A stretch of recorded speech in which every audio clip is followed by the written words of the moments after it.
हाँ, आज का जो ट्यूटोरियल है वो एक रिक्वेस्ट ट्यूटोरियल है रिगार्डिंग फ़ोटोशॉप से। और यहाँ देख सकते हैं कि @मनु स्टिकर जी ने कमेंट किया है कि सर अनफिल्ड सर्कल कैसे बनाते हैं सर, प्लीज़ बताइए। तो देखिए, मैंने एक वीडियो अपलोड किया था कि फ़ोटोशॉप में राउंड शेप के अंदर 3 कलर कैसे करें हिंदी में। ये वीडियो देखने के बाद मनु स्टिकर जी ने कमेंट किया है और ये जानना चाहते हैं कि जो सर्कल है, ने सर्कल बनाना है जो कि अनफिल्ड हो, जिसमें कलर ना हो, तो ऐसा सर्कल बनाना है फ़ोटोशॉप के अंदर। तो बहुत सिंपल तरीका मैं आपको बताऊंगा, 2 तरीके बताऊंगा जिससे आप सर्कल बना सकते हैं और वो अनफिल्ड रहेगा, उसमें कोई कलर नहीं रहेगा। तो चलिए देखते हैं कैसे करते हैं। तो यहाँ देखिए मेरा फ़ोटोशॉप, फ़िलहाल मैं फ़ोटोशॉप 7 का यूज़ कर रहा हूँ, क्योंकि देखिए बहुत सारे लोगों के पास हाई कॉन्फ़िगरेशन का लैपटॉप या पीसी नहीं है, लेकिन जिनके पास लो कॉन्फ़िगरेशन का पीसी है, चाहे जो भी है, वो सिस्टम के अंदर फ़ोटोशॉप 7.0 जो है अच्छा तरह से काम करता है। इसलिए मैं फ़िलहाल फ़ोटोशॉप 7 का यूज़ कर रहा हूँ। तो चलिए अब देखते हैं पहला तरीका क्या है अनफिल्ड सर्कल बनाने का। तो सबसे पहले फ़ाइल में जाते हैं, न्यू में क्लिक करते हैं। करने के बाद इस तरह से न्यू का एक डायलॉग बॉक्स आता है। जो भी नाम से आपको एक कैनवास या पेज जो भी बोलिए, इसमें आपको क्रिएट करना है तो यहाँ पे नाम दे सकते हैं। यहाँ पे अपने रिक्वायरमेंट अनुसार आप साइज़ यहाँ से चूज़ कर सकते हैं। फ़िलहाल मैं जो यूट्यूब थंबनेल का साइज़ है वो लेता हूँ और यहाँ पे रिजोल्यूशन 72 है, RGB मोड रखा है और जो बैकग्राउंड का कलर होगा वाइट रखा है। ओके पे क्लिक कर देते हैं। ये तो मैंने नॉर्मल सा एक पेज ले लिया। देखिए सबसे पहला तरीका क्या है, तो जब भी हम लोग फ़ोटोशॉप के अंदर कोई भी पेज वगैरह लेते हैं तो बाय डिफ़ॉल्ट क्या होता है, एक लेयर देखिएगा यहाँ, लेयर का पैलेट में आप ध्यान से देखिएगा तो बाय डिफ़ॉल्ट बैकग्राउंड का लेयर आ जाता है। तो यहाँ पे करते क्या है, एक नया लेयर हम लोग क्रिएट कर लेते हैं। ये मैंने क्लिक किया, नया लेयर एक क्रिएट हो गया। उसके बाद क्या करेंगे, पहला तरीका देख लीजिए, यहाँ टूल बॉक्स में जाएंगे और यहाँ पे देखिएगा सबसे ऊपर में यहाँ पे इलिप्टिकल मर्क्यू टूल दिया हुआ, देखिए इलिप्टिकल मर्क्यू टूल दिया है, इस पर क्लिक कीजिए। उसके बाद यहाँ पे जब आप इस टूल पे क्लिक कीजिएगा यहाँ पे, तो यहाँ पे देखिए उसका कुछ ऑप्शन शो करेगा। तो ये पहला वाला आपको चूज़ करना है, याद रखिएगा न्यू सिलेक्शन को।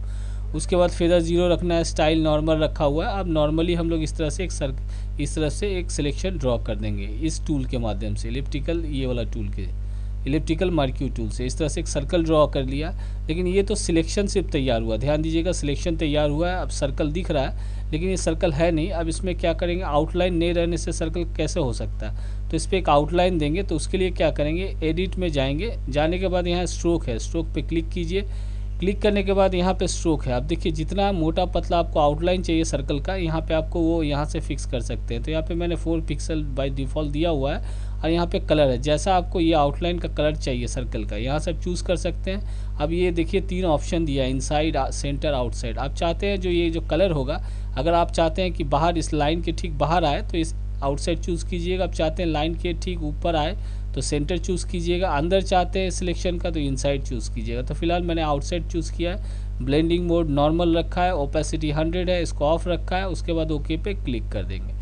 अब क्या हुआ, देखिए नॉर्मल से देख सकते हैं यहाँ पे एक सर्कल तैयार हो गया। अब ये जो सिलेक्शन आपको दिख रहा है यहाँ पे ध्यान से देखिएगा, ये जो सिलेक्शन दिख रहा है, यहाँ से सिलेक्ट में जाइए, यहाँ से डीसिलेक्ट कर दीजिए। अदरवाइज़ Ctrl+D है, शॉर्टकट है, तो ये भी यूज़ कर सकते हैं। डीसिलेक्ट पे क्लिक कर दीजिए, ये आपका सर्कल यहाँ पे तैयार हो गया। अब देखिए इसको यहाँ से मैं ड्रैग करके देख सकते हैं, इसको घुमा सकता हूँ, मूव करा सकता हूँ, कुछ भी कर सकते हैं आप इसको, छोटा बड़ा यहाँ से जैसा आपको Ctrl+T करके आप इसको कर सकते हैं। तो यहाँ पे देखिए मैंने बिगनिंग में एक नया लेयर लिया था, वो इसलिए लिया था, अगर आप लेयर नहीं लीजिएगा तो बैकग्राउंड में बन जाएगा। तो बैकग्राउंड में बन जाने के बाद क्या होगा, ये सब मूव नहीं करा पाइएगा इस सर्कल को।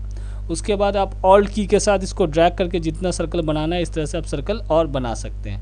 तो ये था पहला तरीका। अब आते हैं दूसरा तरीके पे। दूसरा तरीका क्या है, देखिए यहाँ पे क्या करेंगे, एक नया लेयर हम लोग यहाँ पे क्रिएट कर लेते हैं। ये देखिए मैंने नया लेयर क्रिएट कर लिया। कर लेने के बाद अब क्या करेंगे, तो यहाँ पे टूल बॉक्स में जाते हैं। अब यहाँ पे देखिएगा टूल है जिसको हम लोग बोलते हैं, यहाँ पे देखिए रेक्टेंगल टूल है, राउंडेड रेक्टेंगल टूल के अंदर जाएंगे। यहाँ पे देखिए इलिप्स टूल है, ध्यान से देखिएगा, इलिप्स टूल पे क्लिक करेंगे। क्लिक करने के बाद इलिप्स टूल पे यहाँ पे देखिएगा, जब आप इलिप्स टूल पे क्लिक कीजिएगा, ये वाला यहाँ पे जो इलिप्स टूल है यहाँ पे, तो उसका प्रॉपर्टी बार यहाँ पे शो कर रहा होता है। तो यहाँ से ये वाला नहीं लेके आप ये वाला चूज़ कीजिएगा, बीच वाला पाथ वाला, याद रखिएगा पाथ वाला चूज़ करना है। ये वाला चूज़ करने के बाद और यहाँ पे चौथा लास्ट वाला मैंने चूज़ किया, एक्सक्लूड ओवरलैपिंग पाथ एरियाज दिया हुआ है।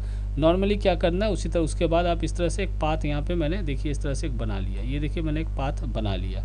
अब पाथ बना लिया तो पाथ वाला पैनल में ये शो करता है, ध्यान से देखिएगा। देखिए पाथ वाला अगर आपको शो करना है, पाथ वाला देखिए यहाँ पे शो कर रहा है। पाथ नहीं है तो यहाँ विंडो में जाइएगा, यहाँ पे पाथ का ऑप्शन है, इस पर क्लिक कीजिएगा, पाथ का पैलेट खुल जाएगा।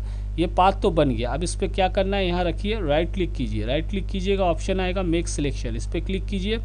करने के बाद यहाँ पे देख सकते हैं फेदर रेडियस दिया हुआ है, तो मैं 2 रखा हुआ है, न्यू सिलेक्शन किया हुआ है, ध्यान से देखिए फेदर रेडियस 2 है और यहाँ पे न्यू सिलेक्शन ओके पे इसको क्लिक कर दीजिए। अब क्या होगा, जो आपने वो सर्कल इस तरह पाथ बनाया था वो सिलेक्शन में तब्दील हो जाएगा। देख सकते हैं यहाँ पे सिलेक्शन जो है आपका पाथ जो बनाया था वो सिलेक्शन में तब्दील हो गया। उसको राइट क्लिक करके न्यू सिलेक्शन कर दिया। उसके बाद आप सेम उसी टेक्निक को एडिट में जाइए, यहाँ पे स्ट्रोक है, ध्यान से देखिएगा।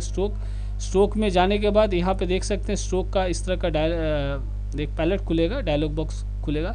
यहाँ पे आपको जितना चौड़ाई चाहिए, ये जैसे आउटलाइन का यहाँ पे जैसे किया हुआ सेम टू सेम यहाँ पे आपको जितना चाहिए यहाँ से आप चेंज कर सकते हैं। प्लस कलर यहाँ पे रखा हुआ है और यहाँ पे आउटसाइड सेम वो ऑप्शन आएगा, ओके पे क्लिक कर देते हैं। ये देख सकते हैं यहाँ भी एक सर्कल इस तरह से बन गया। सिलेक्ट में जाके यहाँ से डिसलेक्ट कर दीजिए।